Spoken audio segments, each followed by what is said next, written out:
Hello. Thank you very, very much for coming today. I'm going to be presenting on singing our way to well-becoming, and you might have noticed that the G is dropped off, and so it's becoming, okay? But that's, also I need to tell you that it's going to change into well-be-loving. I was in Finland a week ago. I have a little bit of jet lag right now, but at a conference for psychology and language learning. And I did a colloquium with Peter McIntyre and Tammy Gregerson and lots of other people, Rebecca Oxford, on love. And what does love have to do with teaching? Okay? And you'll understand more when we talk about positive psychology. And Love 2.0, are any of you familiar with Love 2.0? That's Barbara Frederickson in North Carolina. She measures basically how good resonance flows through your body from just interconnected micro moments of love. And she calls it a scientific way of looking at love.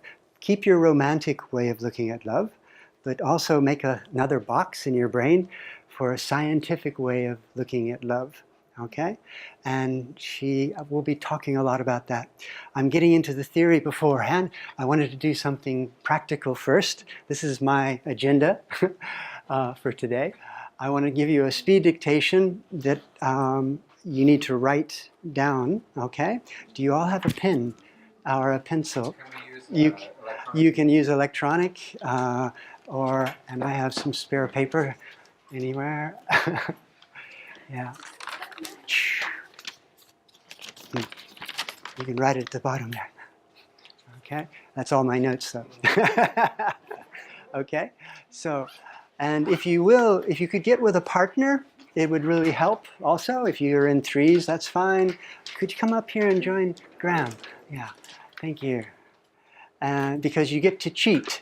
Okay? You get to cheat, always in my groups. Okay? So you need a pen, okay, and a piece of paper. And I'm going to say this phrase, and you write it down. Now, if you want to collaborate with your partner, you can say, you get the first few words, and I'll get the last few words. Okay? Because I'm only going to say it once. Okay? So go ahead and talk to your partner. Maybe introduce yourself to your partners. Say hello. Hi, who am I? And then say, I'm going to take the top first, and you'll get the last. Okay? Who's first and who's last?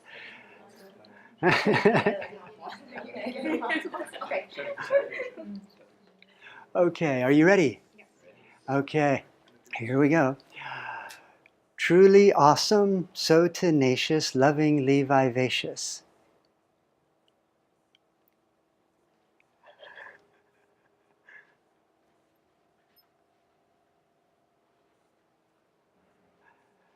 Okay, and now you can cheat and help your partners. What'd you get? What'd you get?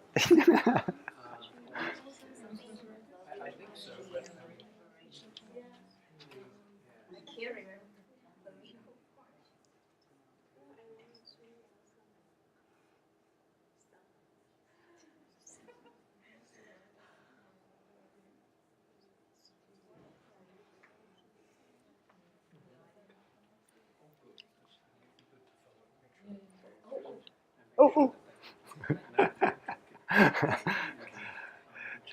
Truly, no E. Good, very good. You get extra points. Okay.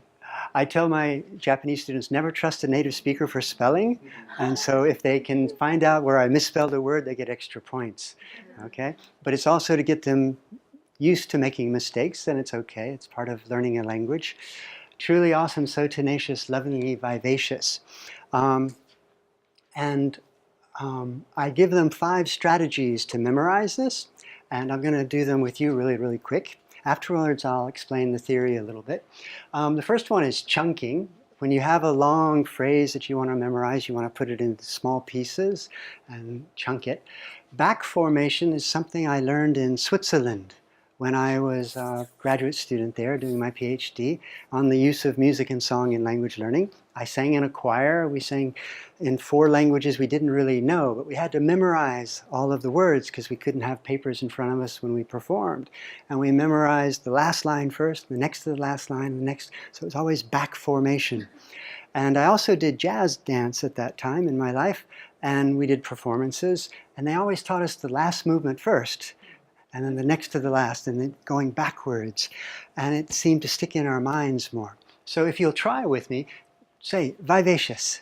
Vivacious. Lovingly vivacious. Lovingly vivacious. So tenacious. Lovingly vivacious.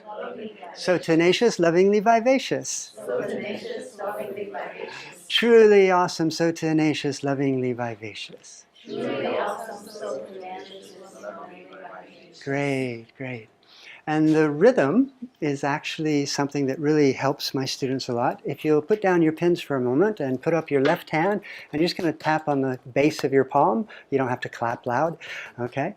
And you touch it with the underlined parts, okay? You go, truly awesome, so tenacious, lovingly vivacious. Truly awesome, so tenacious, lovingly vivacious. See? Perfect. And then the fourth app, if you like, is singing, which actually brings it all home and it keeps it in your head. And all of you know this melody already, so please sing with me. You ready? Truly awesome, so tenacious, lovingly vivacious. Truly awesome, so tenacious, lovingly vivacious. Truly awesome, so tenacious, lovingly vivacious. Truly awesome, so tenacious, lovingly vivacious. Hum-da-da-da-da, hum-da-da-da. Great. Okay, and the last strategy is to tie this to an everyday routine. Okay? Most of you probably know what spaced repetition is. If you learn something and then you don't use it for the next 30 minutes, it's gone usually, and we don't remember it anymore. But if you have some sort of spaced repetition, it works. Okay? So you're going to tie this to the phrase, how are you? So for the next 2 months, your homework is, anytime someone asks you in any language, how are you? You have to answer with this, truly awesome, so tenacious, lovingly vivacious. So please ask your partner, how are you?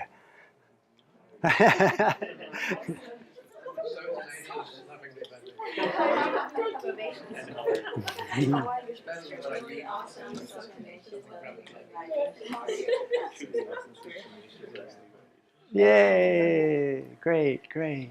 Now notice what happens in your brain when I tell you this next thing, okay?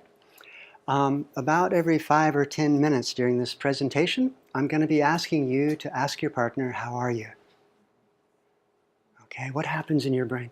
Suddenly this strange set of words goes from the back of your brain to the front, and you realize you're going to be using it every 5 minutes or so, and it becomes more important, okay? And it's something that you'll pay attention to then, okay? And I will actually ask you to ask your partner every 5 or 10 minutes, how are you? Okay?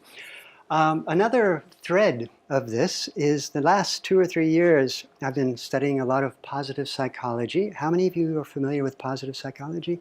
1, 2, 3, a little bit? Okay. Very quickly, Martin Seligman 20 years ago was president of the APA, American Psychological Association, and he had written many books on learned pessimism and things like this on the dark side and what the problems were, but he started thinking that maybe we should focus a little bit more on the positive side and exemplary people. And so he started doing that, and he formed a group that kind of formed positive psychology. And there's a lot on the web now on positive psychology, and it's very, very wonderful. It's a really nice field. And actually, apparently this is the first positive psychology book in SLA, edited by Peter McIntyre and Gregerson and Sarah Mercer. And you can have a look at that later. I have a chapter in here as well on using songs, basically. Okay. So, ask your partner, how are you?